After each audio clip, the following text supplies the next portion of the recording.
করছেন আমাদের পরম শ্রদ্ধেয় প্রভুবার গৌরাঙ্গ গোস্বামী। ওনার শ্রীচরণে ভক্তি প্রণতি রেখে এলাকার গুরুজনের চরণে ভক্তি রেখে আমার কল্যাণিয়া মাতৃবৃন্দ সবার শ্রীচরণে ভক্তি রেখে উপস্থিত বন্ধুদের চরণে ভক্তি রেখে আজকে আমরা আপনাদের এই জিরিঘাট মিরপুর গ্রামে তিনবার সুসংবদ্ধ আসার সুযোগ পেয়েছি। আপনারা অত্যন্ত স্নেহ ভরে হৃদয় ভরে আমাকে ভালোবাসেন। আমার নিত্য পবিষ্ট বর্তমান গৌরাঙ্গ গোস্বামীর শ্রী চরণ কমলে যিনি আমাকে অত্যন্ত স্নেহ করেন। কীর্তন হচ্ছে ভাবের বস্তু, কীর্তন হচ্ছে অনুরাগের বস্তু। কীর্তন এই যে বৈষ্ণব পদাবলী কীর্তন, আজকে আপনাদের আশীর্বাদ নিয়ে, আমার বয়স কম কিন্তু আমার কীর্তনের বয়স হয়েছে প্রায় 40 বছর। আমি জিরিঘাট মিরপুর গ্রামে কেন আসি আমি জানি আর সে জানে,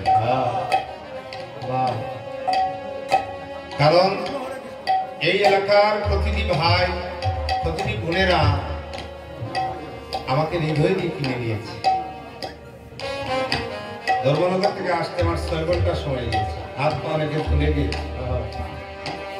তাই একটা অনুরাগ আছে বলেই তো আসে। অনুরাগ শব্দের অর্থটা আগে জানো। মোবাইলটা বন্ধ রাখো। কীর্তন কীর্তনই হবে, অধিবাস অধিবাসী হবে। অধিবাসের বাইরে কোনো কথা আমি বলবো না। আমি এখন বর্তমানে যার সঙ্গে ক্লাস করছি, এতদিন তো পরম্পরায় গুরুদেবকে ধরে আজও কীর্তন শিক্ষা করছি। আমি মনে করছি যতবার আসবো ততবার শিক্ষা গ্রহণ করবো, পদাবলী কীর্তনের স্বাদ আমার মিটেনি। এখন আমি যার সঙ্গে যার চরণে শরণাগত হয়েছি তিনি বর্তমান নিত্য প্রবিষ্ট বর্তমান আছেন, আপনারা সকলে নাম শুনেছেন। যিনি সঙ্গে আমার পদাবলী কীর্তনীয় অনেক উপদেশ তিনি আমাকে দান করেন, তিনি হচ্ছেন নবদ্বীপ ধামে সদানন্দ দাস মহারাজ। তিনি আমাকে অনেক কীর্তনের উপদেশ দিয়েছেন। বলছেন, বাবা, কীর্তনের পালার বাহিরে মহাজনের সিদ্ধান্ত ছাড়া কোনো গান গাইবে না, তাহলে মহাপ্রভু দুঃখ পাবে। সত্যি কথা বলতে এই যে কীর্তনের একটা পরিবেশ, এই যে জিরিঘাট মিরপুর গ্রামে একটা পরিবেশ এই সৃষ্টি করার আরেকটা মূল কারণ আমার প্রভুপাদ গৌরাঙ্গ গোস্বামী। যে অধিবাসীর যে স্বরলিপি ধারা বহন করেছেন, এটা বললে লজ্জা হবে, অনেকের কাছে আমরা পাই না। আপনি এই মিরপুর এলাকাবাসীকে যতদিন বেঁচে থাকবেন আপনি কৃপা করে, তারা ধরুক বা না ধরুক, আপনি কৃপা করে তাদেরকে ছত্রছায়ার নিচে রাখবেন। এই এলাকার মা বোনেরা অত্যন্ত ভক্তির জগতে প্রবেশ করেছেন। কীর্তন তো বিভিন্ন জায়গায় আমরা গাই, কিন্তু বৈষ্ণব পদাবলীর কীর্তনে গুরু বন্দনা করতে গিয়ে গৌরাঙ্গম কৃপাস আনন্দময় লীলা বিগ্রহ হেমাব দিব্যচ্ছবি সুন্দরায়। ওনার সামনে আমার এগুলো কথা বলা দুঃসাধ্য। আমার দাদা আমাকে খুব ভালোবাসেন বলে কথাগুলো বলছি। আনন্দময় লীলা বিগ্রহ অর্থাৎ গৌরহরি তিনি আনন্দময়। এবং আনন্দ তো অনেকের মধ্যে আছে। কেউ 2টা ছেলে পেয়েছে তার একটা আনন্দ, কেউ টাকা পেয়েছে তার একটা আনন্দ, কেউ বড় বাড়ি করেছে তার একটা আনন্দ। কিন্তু আমার গৌরাঙ্গের আনন্দটা আনন্দময় লীলা বিগ্রহ তার বিগ্রহটাও আনন্দের মূলক। কেন আনন্দময়? তিনি ভক্তর সঙ্গে তার নাম নিতে সে অধিক আনন্দ পায়। কারণ যে গৌরহরি তার কথা শুনলে সে আনন্দ পায়, আর সবসময় গৌরহরি ভক্তর সঙ্গে আনন্দ পায়। তাহলে আনন্দময় লীলা বিগ্রহ হেমাব। হেমাব শব্দের অর্থ কি? দিব্য ছবি। যে ছবি সাধারণ ছবি নয়, যার ছবি থেকে চাওয়া যায় না, দিব্য ছবি, আজানুলম্বিত মূলতিকানি। হেমাব অর্থাৎ সোনার বরণ দেহ। আর দেখলে নয়ন যায় না ডাকা,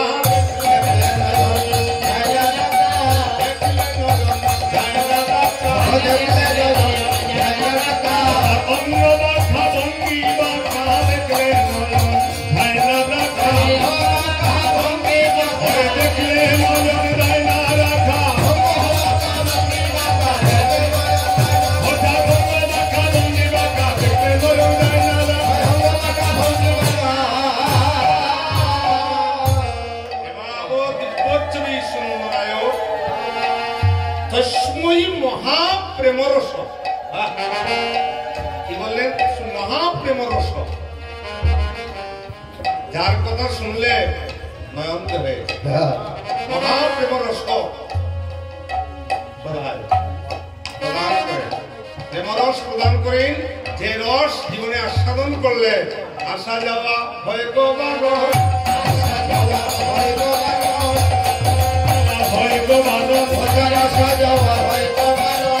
আমার গৌর হরি নাম করলে শরণ আসা যাওয়া হয় গো বাবা,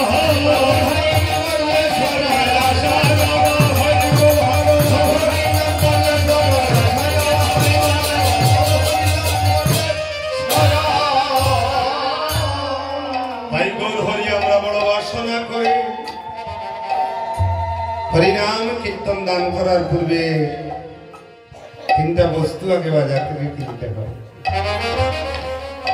এই বস্তুটা কি জানেন? প্রথমে কিনতে হবে শ্রদ্ধা, দ্বিতীয় কিনতে হবে ভক্তি, তৃতীয় কিনতে হবে প্রেম। শ্রদ্ধা, ভক্তি, প্রেম, এই তিনটা যেখানে থাকবে আর তিনটা বস্তু বিয়োগ করতে হবে। তিনটা কিনতে হবে, তিনটা ছাড়তে হবে। কোন তিনটা ছাড়তে হবে? প্রথমে ছাড়তে হবে হিংসা, তারপর ছাড়তে হবে নিন্দা, তারপর ছাড়তে হবে অভিমান। এই তিন বস্তু ছাড়বেন আর ওই তিনটা বস্তুকে পরিত্যাগ করবেন। আপনার অঙ্গনে স্বয়ং মহাপ্রভু নিজে এসে এই তিনটা বস্তু যখন ছেড়ে দিবেন, তাই অদ্বৈত প্রভু মনে মনে দেখলেন আসিয়া আজি অদ্বৈতরা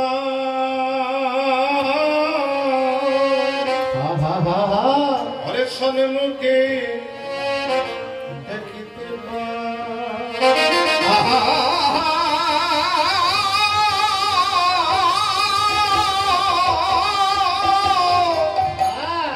মাস্টার যে টুকরোটা ধরছেন, যদি সময় কম নেই, টুকরোটা ধরছেন মনসাই রাগ।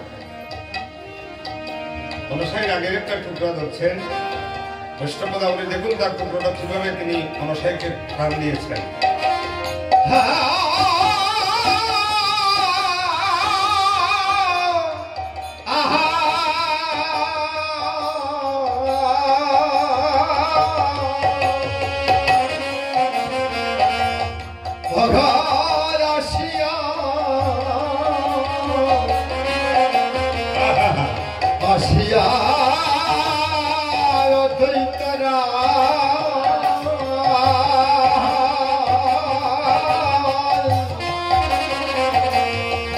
সম্মুখে দে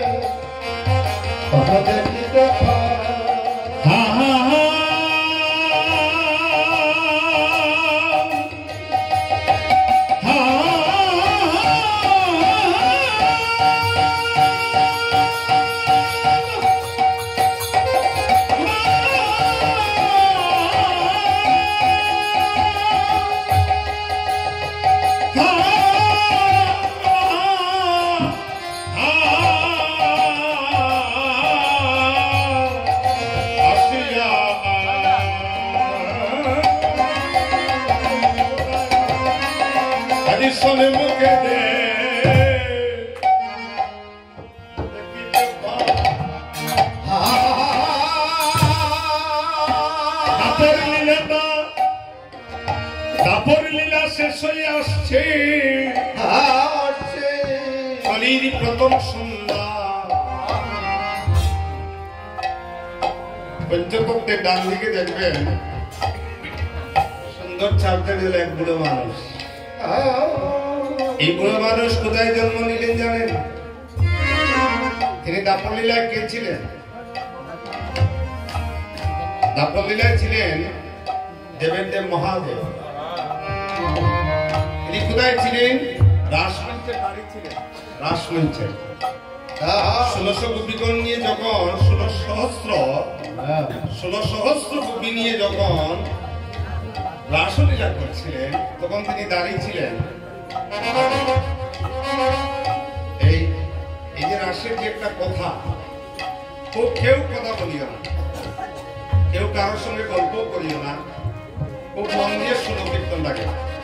আমি বড় ভালোবাসা নিয়ে এত দূর পথ অতিক্রম করে আসি আপনাদের ভালোবাসার কারণে। আমি অনেক জায়গায় গল্প করি যে মিরপুর গ্রামে শ্রোতা আছে, এই বৈষ্ণব পদাবলী অনেকে শুনতে চায় না। এখন তো রং রং কীর্তন, এবার হঠাৎ বৃন্দাবনে হঠাৎ খবর দিবে বাউল কীর্তন চলে যাবে। কিন্তু এই যে রস মাধুরী কি করছিলেন? অনাগর ঠেরে হেলো হেরাই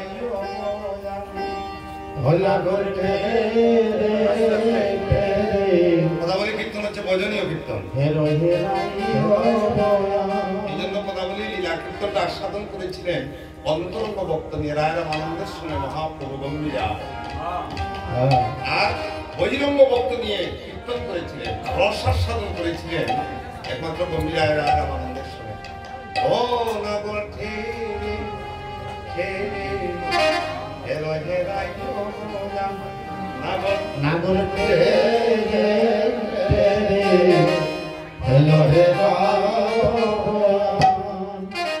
যুথে যুথে কুকি লইয়া করিয়া মন্দ,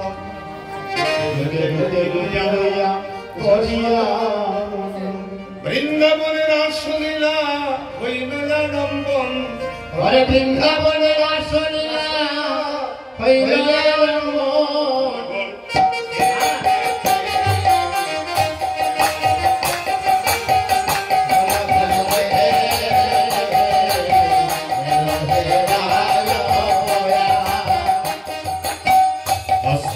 বন্দনে গোপী করিয়া মন্ডলী,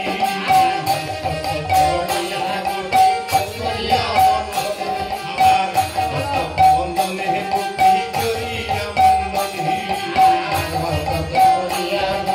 করিয়া মন্ডলী, এক এক নাগরের মধ্যে এক এক ঘনা ঘরে,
কৃষ্ণ তোমাদের স্বামী হয়ে গেলেন। আমার যেই মাত্র আমার বললেন অন্তর্যাম হয়ে গেলেন। কেউ কোনদিন বলে যে যারা বলে আমার, তারা দূরে থাকে ভগবান থেকে। আমরা বলি আমার কৃষ্ণ। চন্দ্রাবলী আর রাধারানীর মধ্যে আস্তে আস্তে চন্দ্রাবলী এবং রাধারানীর মধ্যে দুজনের মধ্যে একটা যুদ্ধ ছিল। চন্দ্রাবলীও কৃষ্ণকে ভালোবাসতেন আর রাধারানীও কৃষ্ণকে ভালোবাসতেন। চন্দ্রাবলী ভালোবাসতেন মদনৈক্য ভাব দিয়ে, অর্থাৎ আমার কৃষ্ণ। একদিন বধূকে ডেকে বলছিলেন, তুমি ওই পথে নিতে কত কথা বলছি,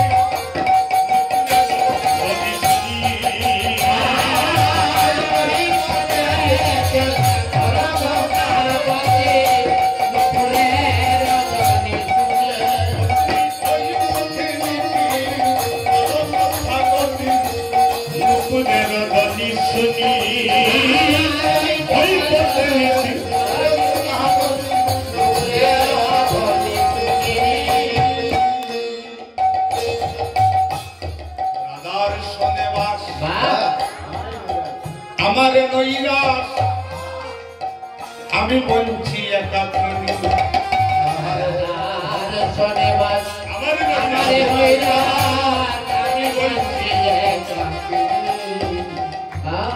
তুমি রাধার সনে বাস, আমার নৈরাশ আমি বলছি একা তুমি।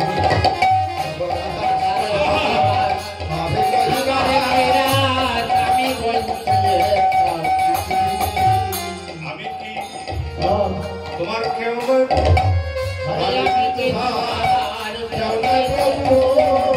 তুমি সব দিয়েছ,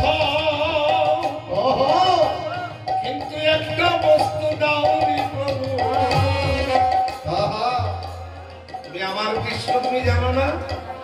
আমার কৃষ্ণ তুমি আমাকে নৈরাশ করে তুমি বাস করছো রাধারানীর কুঞ্জে, হতে পারে না।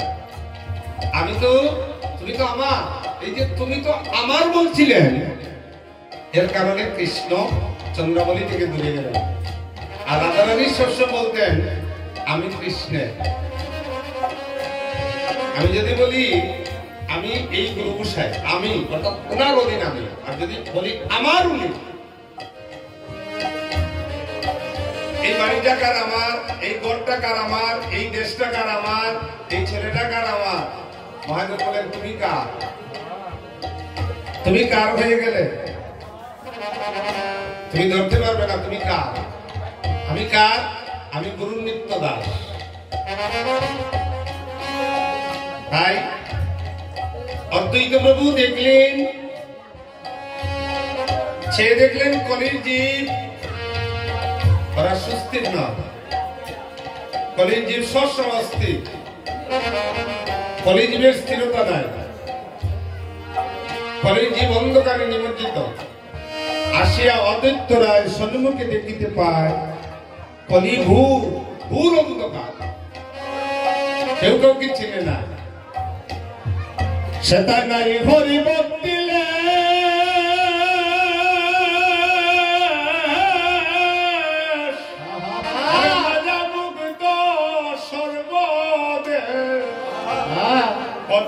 বলে হরে করি কি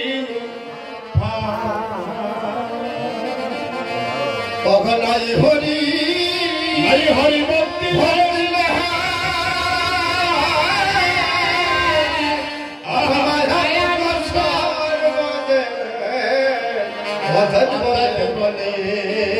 কর কি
বুঝছেন? আমরা তো এসব পারি না, এটা গুরু ধরলে পাওয়া যায়। অর্থাৎ রাগটা দিয়েছেন ভাইরও লাগে না, অর্থাৎ নিজ দিকে, অর্থাৎ পাথর দিল কিভাবে ডাকছেন, প্রভু গো হে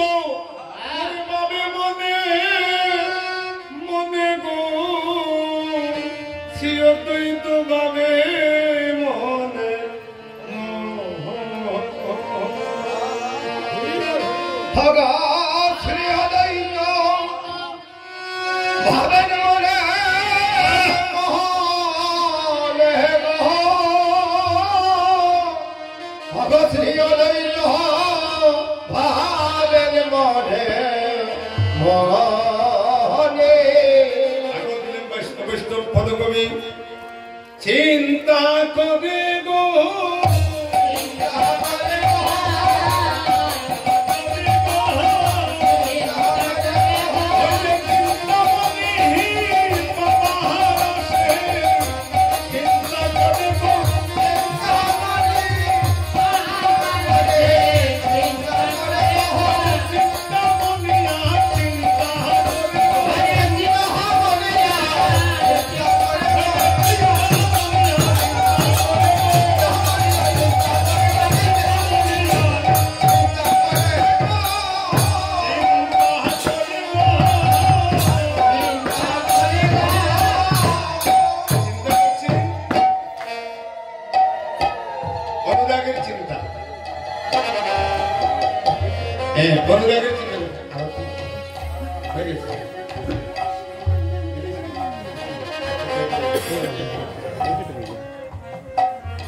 সুন্দর একটা পরিবেশ, এই জন্য আমরা মহাজন পদ সিদ্ধান্ত পদগুলো পরিবেশন করছি। সুন্দর একটা পরিবেশ পেয়েছি, আপনারা শোনার মতো অর্থ। তাই অনুরাগের টুরিতে, অনুরাগ শব্দের অর্থটা কি জানেন? আস্তে আস্তে সবাই বসে পড়ুন। আমার বিনীত প্রার্থনা, সবাই যুবক বন্ধুরা, ভাইরা সবাই বসো। বসে তোমরা কীর্তন শুনো, কেউ কারোর সঙ্গে কথা বলিও না, কীর্তনে আনন্দ হবে। অনুরাগ, অনুযুগ রাগ। রাধারানী কৃষ্ণকে সকালেও দেখেছেন, বসে বসে শুনো। দুপুরের পূর্ব মুহূর্তেও দেখেছেন, দুপুরেও দেখেছেন, বিকালেও দেখেছেন, সন্ধ্যায় দেখেছেন, রাত্রেও দেখেছেন। যখন দেখেন আস্তে আস্তে, যখন দেখেন তখন মনে হয়, এই মনে হয় জীবনের প্রথম দেখা হলো। আস্তে আস্তে আমরা তো দেখবেন অনুরাগ সকালে দেখলে বিকালে চলে যায়। মনে করুন আমি 3 বার এসে গেছি আপনাদের দিদিঘাট, এই মিরপুর গ্রামে। হয়তো কারো মনে হবে না, ওনার তো কীর্তন আমরা আরো 2 বার দেখেছি। কি হয়েছে? অনুরাগ চলে গেছে। কিন্তু রাধারানীর অনুরাগটা কৃষ্ণকে যখন দেখেন মনে হয় এই বুঝি আমার প্রথম দেখা, এই বুঝি আমার প্রথম দেখা, এই বুঝি আমার প্রথম দেখা, ওই বুঝি আমার প্রথম দেখা। মনে হয় কোনদিন তারে দেখি নাই গো, এই বুঝি আমার প্রথম দেখা, মনে হয় কানে দেখি নাই গো, এই বুঝি আমার প্রথম দেখা। বুঝি কোনদিন তারে দেখি নাই গো, এই বুঝি আমার প্রথম দেখা। আর বুঝি দেখি নাই গো, এই বুঝি আমার প্রথম দেখা। রাধারানী দিনে কয়বার দেখছেন কৃষ্ণকে? 8 বার। 8 বার মিলন হয়। যে যখন দেখেন মনে হয় ওই বুঝি জীবনের প্রথম দেখা। আজকে আমার সদ্য দাদা গোসাই গৌরাঙ্গ গোস্বামী, ওনাকে দেখেছি মৃত্যুর প্রাক মুহূর্ত যদি মনে করি যেদিন দেখবো এই দিন যদি মনে করবো মনে হয় ওনাকে আজই প্রথম দেখলাম, এটা হলো আপনার নিষ্ঠা অনুরাগ। আজকে দেখলেন কালকে নাই, এটাকে অনুরাগ বলে না। অনুরাগের প্রেম ভরে আজ অদ্বৈত প্রভু ডাকছে অনুরাগ দিয়ে, হে গৌর হরি তোমাকে কোনদিন দেখি নাই, একবার দেখা দাও। এই কলির জীব এমন জীব কোন করে শান্তি নেয়। কলি শব্দের অর্থ কি? কলহের যোগ্যমা। এই যুগে দেখবেন আমরা শান্তিতে এক জায়গায় বসতে পারি না, কেন জানেন? অশান্তি, সবসময় শান্তি। কলির জীব আপনারা কেউ বুকে হাত দিয়ে বলুন তো আমি জীবনে ঝগড়া করি নাই। আস্তে আস্তে কোনো না কোনো জনের সঙ্গে আপনি ঝগড়া করেছেন, এটার নাম হলো কলহ। এই যুগে কলহ, মায়ে মেয়ে কলহ, বাবা ছেলে কলহ, বাইয়ে বাইয়ে কলহ, পাড়া প্রতিবেশীতে কলহ।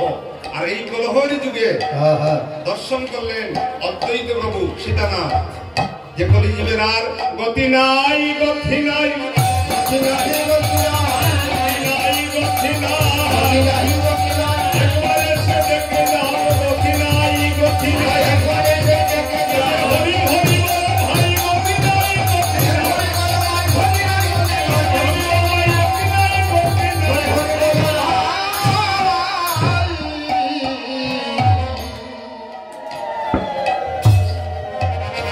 অদ্বৈত কি দেখলেন? এই কলিযুগে কোনো গতি নাই। আর কি বলে করে জানেন? সব সময় আপনাকে বড় মনে করেন। আস্তে আস্তে মাতিও না, মাতিও না।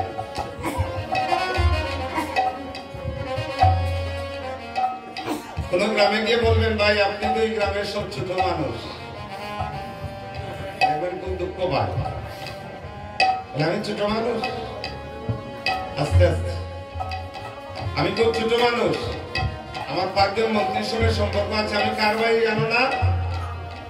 আপনি বলছেন আমি ছোট, আমার কোথায় গ্রাম চলে, সবসময় বড় মনে করে। আর যদি গিয়ে বলেন আপনি গ্রামের সবচেয়ে বড় মানুষ, আপনাকে চাও খাওয়াবে, পানও খাওয়াবে, টাকাও দিবে। এটা হচ্ছে কলির প্রভাব, সবসময় প্রতিষ্ঠায় জড়িত মানুষ। আর যিনি সবচেয়ে নিচু হয়ে জগতের বুকে প্রেম বিলাপে আসলেন, তিনি হলেন আমার চৈতন্য মহাপ্রভু। তিনি আসলেন নিচু হয়ে, আর নিচু না হলে কিছু দেখা যায় না। এই জগতে নিচু হয়ে যারা আসছে তারাই পেয়েছে। নিচ দিকে যত যাবেন, মাটি খুঁজবেন, কয়লা পাবেন, হীরা পাবেন, মুক্তা পাবেন, মণি পাবেন, উপরে উঠে কিছু পাবেন না। গৌর প্রেম নদী পাখি,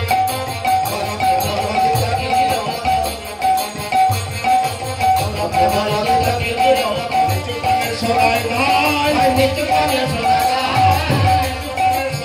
ভাই, নিচু পানে সরাই ভাই, করুণ কুমারে প্রেম সবাইয়া, কুমারে প্রেম সবাইয়া, জগৎবাসিয়া যায়, জগৎবাসিয়া যায়। জলটা উপরে যায় না, নিচ দিকে যায়। গৌর প্রেম নদী কঠিন নিরবত, নিচু পানে সরাই ভাই, সবসময় নিচ দিকে যায়। ভগবানের কৃপাটাও নিচ দিকে, উপর দিকে কৃপা হয় না, কৃপাটা নিচ দিকে। তাই দেখবেন আমার অত্যন্ত ভালো লাগে, কেন এই মিরপুর গ্রামের মানুষ আজ পর্যন্ত আমি দেখিনি 3টা আসলে কেউ চেয়ারে বসে কীর্তন দেখি। তো বিভিন্ন জায়গায় যাই, গিয়ে দেখি শুধু মণ্ডপে কীর্তন দিলে আর সবাই চতুর্দিকে চেয়ার। আচ্ছা আপনারা বলুন তো, কীর্তনটা তো বলা বলে কীর্তনটা শাস্ত্রীয় কীর্তন। আজকে আমি তো 2বার আসলাম এই নিয়ে, এইবার এখানে 2বার যখন আসলাম, 3বার এসেছি না, 2বার এসেছি উত্তরে, একবার এসেছি আমার প্রদীপ ভাইয়ের বাড়িতে। 3বার আসলাম আমরা কিসের কারণ? কেন কীর্তন দিচ্ছেন? দাঁড়িয়ে দাঁড়িয়ে ভিক্ষা করে কেন কীর্তন দিচ্ছেন? কার এবং দায়ের ঠেকছে? কীর্তনটা দেওয়ার জন্য কীর্তন দিয়েছেন, এই জন্য আমাদের হৃদয়ের মধ্যে যাহা কলুষ আছে, এই হরিনাম কীর্তন দিলে সেটা যেন দূরীভূত হয়ে চৈতন্য প্রেম যেন প্রস্ফুটিত। এই জন্য আপনারা দাঁড়িয়ে দাঁড়িয়ে ভিক্ষা করছেন। দেখি আমাদের এলাকার একটা সন্তানও যেন কৃষ্ণ ভক্তিপথে নিমজ্জিত হয়, এটা সার্থক হয়ে যাবে। তাই হিংসা, নিন্দা, অভিমান, অহংকার নিয়ে সবকে পেতে পারেন, ওই মানুষ আসবেন আমার গৌরহরি। গৌরহরিকে আনতে হলে চোখে জল লাগবে, চোখে জল ছাড়া আসে না, আত্মবিমানে আসে না। অদ্বৈত প্রভু দেখলেন সবাই কি পূজনা করে জানেন কলিযুগে? যজ্ঞ পূজে মদ্য মাংসে নানা মতে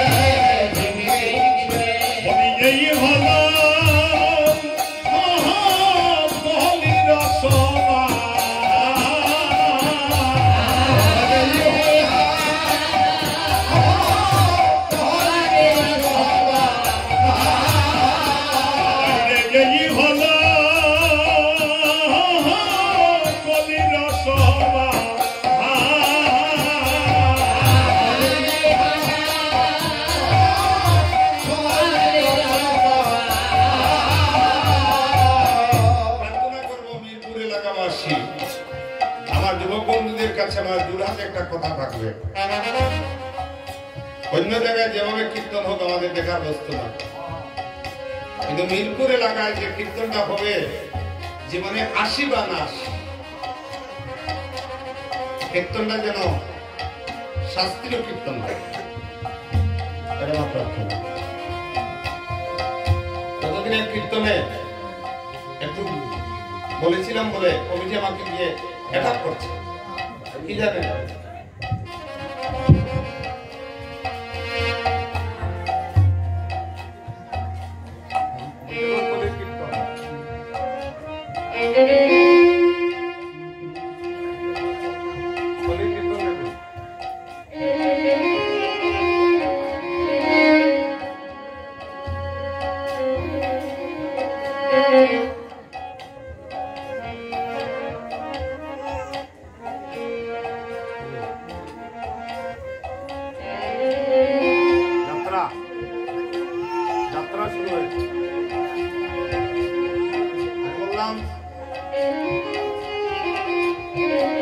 এগুলো কীর্তন নেই, আমি বললাম এগুলো কীর্তন করবেন না।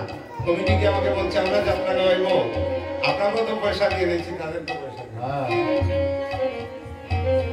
আমার ভুল হয়েছে। আমি চাইব এইভাবে কীর্তন যেখানে হবে আমি জীবনে যাব, ভিক্ষা করে খাবো, একদম মহাপ্রভুর করে দুঃখ দিয়ে কীর্তন করবো। যাত্রা শুরু হয়েছে, কর্ণাট বাসী, কিসের পদ, কিসের নাম, কিছু নাই। এসব কীর্তন যেন আমাদের মিরপুর এলাকায় যুবক বন্ধুদের কাছে প্রার্থনা করছি, আমাদের সনাতনকে আপনারা সুন্দর করে সনাতনকে জাগ্রত করুন। যদি যুবক বন্ধুরা যদি এই সনাতনকে যদি না ধরি, আমরা একদিন দেওয়ালটা পৃষ্ঠে লেগে যাবে, আমরা হারিয়ে যাব। আমাদের বাঙালি এমনি তো দেওয়াল পৃষ্ঠে লেগে গিয়েছে, কোনো জায়গায় স্থান নেই। আমি সব যুবক বন্ধু পায়ে ধরে মিনতি করব, ভগবানের শাস্ত্রীয় কীর্তনটা যেন হয়। এতে যদি মানুষ না থাকে, কেউ যদি না থাকে, মহাপ্রভু যদি আমার গান শুনে আমার কীর্তন সার্থক, ভিক্ষা করে কীর্তন করবেন, শাস্ত্রীয় কীর্তন, আদর্শ কীর্তন আপনাদের কাছে আমি প্রার্থনা করছি।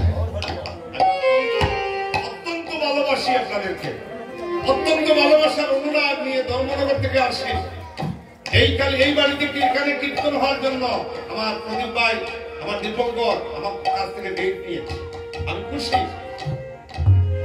আমি আসি বা না আসি, আমার জীবনে ভালো, হয়তো একদিন তো শরীর পর্যন্ত আসতে পারবো না। সবার কীর্তন আপনারা শুনবেন, কিন্তু লক্ষ্য করবেন যেন আমার মহাপ্রভুর রসাবাস যেন এটা হচ্ছে আমার আদি। এই হলো কলির স্বভাব। যজ্ঞ পুজে মধ্যমাংসে নানামতে জীবকে হিংসে, এই হলো কলির স্বভাব। তাই চিন্তা করলেন এখন কি করবো, একাজ আমি কি করিব,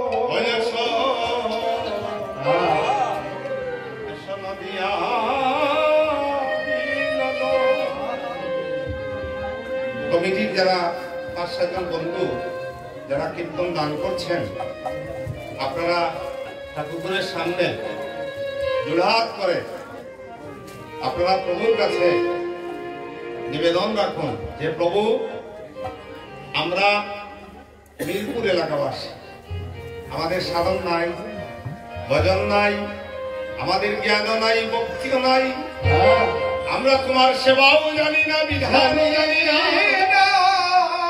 তুমি কৃপা করে আমরা দাঁড়ে দাঁড়ে ভিক্ষা করে এক মুষ্টি তন্ত্র এনেছি। তুমি কৃপা করে আমাদের কি পরিণাম করতে তোমার কৃপা করে আসো।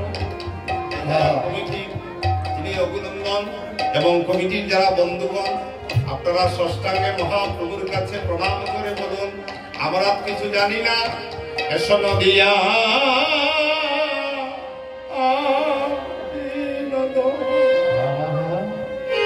ভক্তের প্রাণদম আমার গৌরাঙ্গ হরি।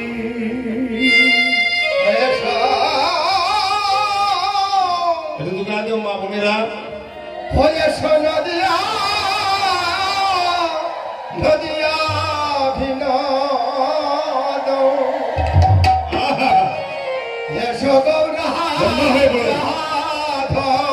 আমরা সবাই প্রণাম করি, আমরা সবাই, আপনারা মায়েরাও প্রণাম করুন।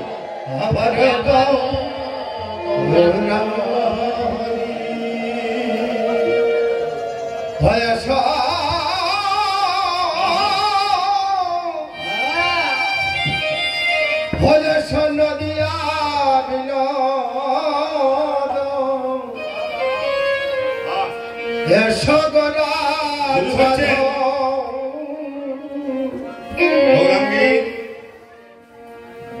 প্রতিনিধি বলতে পারে না, গুরু প্রতিনিধি, গুরু স্বরূপে গৌরাঙ্গ। তাই আমরা গুরুর চরণেও প্রার্থনা করছি, হে গুরুদেব, আপনি আমাদের কৃপা করে আমরা অবুঝি বালক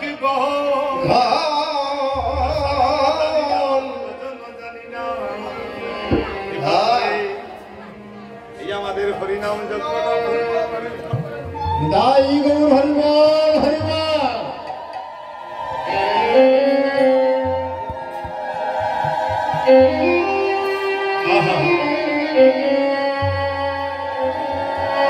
এই তো হলো মহাপ্রভুর কীর্তন। যতক্ষণ পর্যন্ত এক বিন্দু অশ্রু আসে না, যতদিন পর্যন্ত অভাব আসে না ততদিন পর্যন্ত আমার মহাপ্রভুর হয় না। আমার বাসনা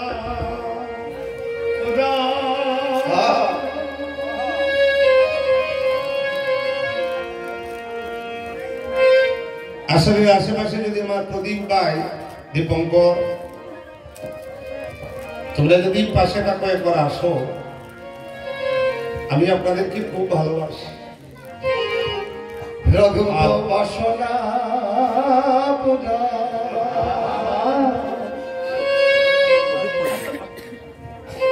হয় আমার রসনা,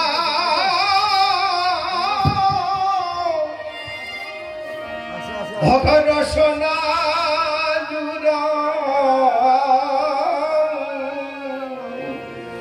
আজি তোমার কীর্তন এসে তুমি একবার গাও,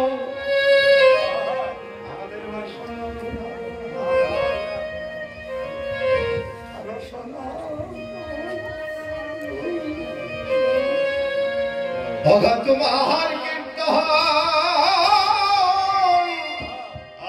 ভগত তুমি গাও আমার সব মাতৃচরণে পদমের সনতি আপনারা গ্রহণ করুন। মা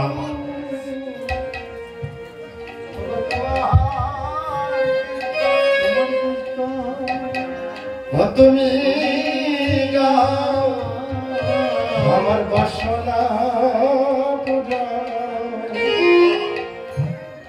রসনা জুড়াও তোমার আর কোনদিন কি তোমার এই দেখা পাবো? বাসনা আরো সোনা জুড়াও আর দেখা পাবো রসনা জোড়া ভগবান কি তোমার দেখা পাবো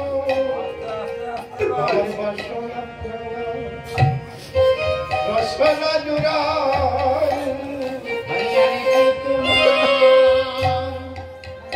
দেখা পাবো আমার বাসনা পুরা রসনা জোড়া এমন মানুষ কুলে কি আর জন্ম হবে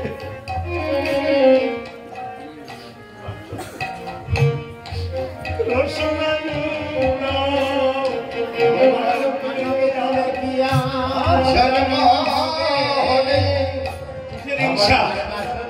কিসের নিন্দা আজকে যারা মিরপুর এলাকাবাসী আপনারা যারা কীর্তন করছেন কিসের কার প্রতি হিংসা রাখো একদিনে নিয়ে যাও আমি ছেড়ে যাও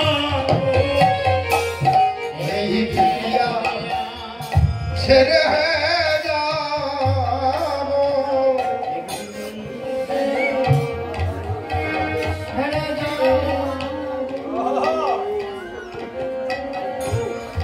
আমি ছেড়ে যাবো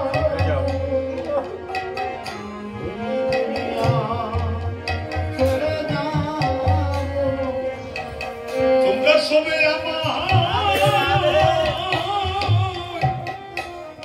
আমায় বিদায় দিও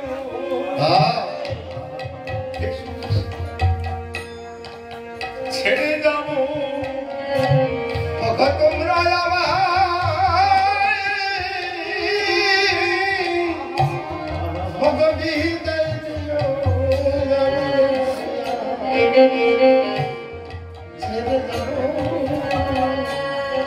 আমার দীপঙ্কর আমার তো দীপক সবাই নাম জানি না বাইরে আছে আমি মাইকের মধ্যে একবার শুনছি ওই পাশে আবার আগে যে আমাদের প্রাণের পর্দা এসেছেন এখানে আমি বিকৃত হয়ে গেছি এই গ্রামের ভাই বোন সবাই আমাকে পর্দা বলে ডাকে যারা আমার কনিষ্ঠ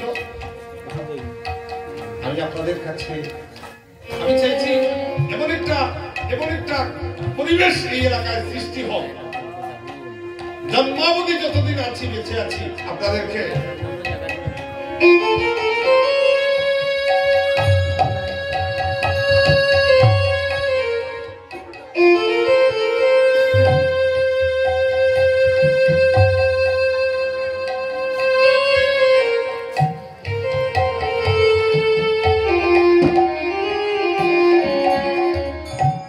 আপনাদের পাশে আমি রাখবো এই অনুরাগ নিয়ে যেন কারো প্রতি কোনো দুঃখ না দেখে যে গত বছর যে আনন্দের লহরী নিয়ে কীর্তন করেছি সারাটি জনম যেন সেই আনন্দ হৃদয়ে ভরা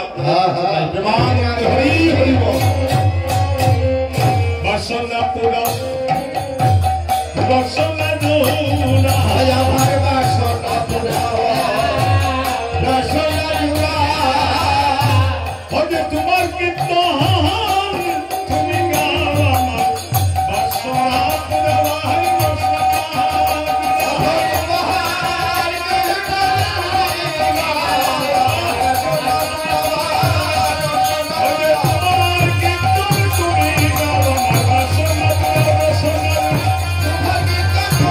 Oh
ছয়টা কাটা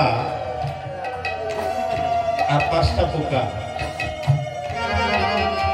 5টি পোকার 6টা কাটাকে হৃদয় থেকে সরাতে হবে।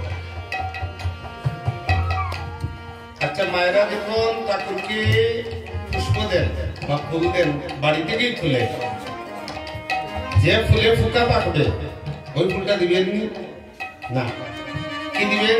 সুন্দর নির্মল একটা ফুল দিবেন। 5টা পোকা হচ্ছে কি জানেন? 5টা পোকা, 6টা কাটা।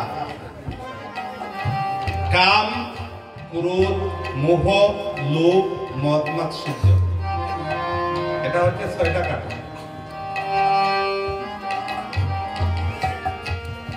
আর 5টা পোকা কি জানেন? জাতি, বিদ্যা, মহত্ব, রূপ ও যৌবন। কেউ দেখবেন যৌবন বয়সে কীর্তন শুনতে আসে, তার তো 18-19-20 বছর বয়স, কীর্তনীরা বা ভক্তরা কাঁদছে, দূর থেকে বলবে এরা কি করে? অর্থাৎ তার যৌবনের অভিমানে এত সুন্দর পবিত্র বস্তুটাকে সে তার জীবনে দর্শন করতে পারে। কেউ কেউ বলে আমি তো খুব উচ্চ বংশের মানুষ, আমি এখানে একজন শূদ্র মানুষের গান করছে, আমি ভক্তি কেন দেবো এখানে? এটা আমার একটা অভিমান, এটা তার হচ্ছে জাতি। আজকে আমাদের দাদাগুসাই আছেন, জিজ্ঞাসা করুন এই কথাটা ঠিক কিনা। উনি তো অন্য দেশের মানুষ, ওনাকে সবাই চিনবে না, আমি চিনেছি উনি রসিক দেশের মানুষ। কিবা নারী কিবা পুরুষ, আমার গুরু দণ্ডধারী কখন হয় পুরুষ, আবার কখন হয় নারী। এই দেশে যারা চলে যায়, বাইরে থেকে লোককে চিনা যায় না।